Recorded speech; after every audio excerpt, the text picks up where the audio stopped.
mangite kum nak po ka liang jong ka konsorsi na liang jong ki himang long ki bakrek bangin ya let namata dakiwan ki regional committee po madan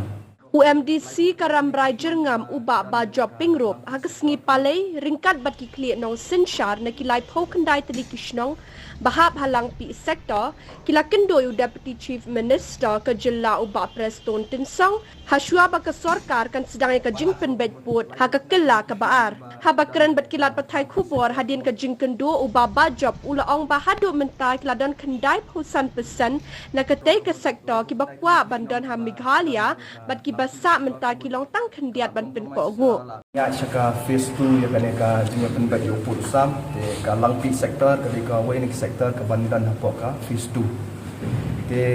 ka jingwan jongi kalong ba ngadi ka ngadi UMDC jong ka thika than bat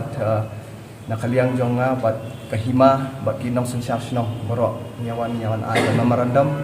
ba kisnong baro ka willingness jongki baki kwa don bat ka jelam Meghalaya te kidan hadu lai pokundai tli kisnong ki balai assign ya ka join memorandum baki kwa bandan becha Meghalaya te kemud ba ngin kamsup ya sektor nada ka willingness kat kumbang la yo i ka memorandum ba sodar sinong jaman kisnong la sign hang tu te kemud lekilek ki regional committee ru syakathi ka langpi sektor ngai ba da ka jingya teli baro kini lai pokundai tli kisnong kemud ka langpi sektor kan wan chapo ka jala ka jongi pe ngan chu batai phi ba hang tu kemud nakine ki jaka baro kemud lai pokundai tli kisnong ki ba dan hane ka langpi sektor kemud kala compromise la kala don kemud kandai pusan persen kemud nambaro ki chnong ki baya dan hang tu ke area mud kandai pusan tli ki kandai pusan persen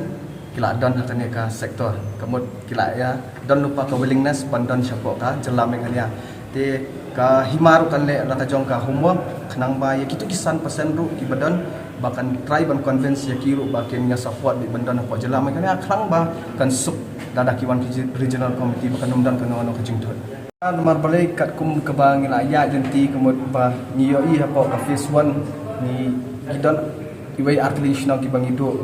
kemud kata don iwai artilation ki bang idu nomor balik ka jing du jungi kisnong kalong ba nikong perbawan ke regional committee ki ong ki ko adon ha asam hadin pat ba kila adon ke jing sutu ba ki majority kila ko ba benan sejala Meghalaya hadin ba la adap ka report jong ke regional committee ki sa ong ba ki ko adon support ka jela Meghalaya te ki meeting e te khnang ba kinu mi shu kim kita ki jing e akan ka phase 2 kadika duty jong aku MDC bat ka hima hi baro koi ba ka sunjuk laiwan baro presiden baro ka hang thia po bar jong secretariat lawan wei po wei sodar snong baro lai po khandai ngut ki okiawan ki sodar snong jing ki snong mandasi ba ki kwa be bandan po ka jela Meghalaya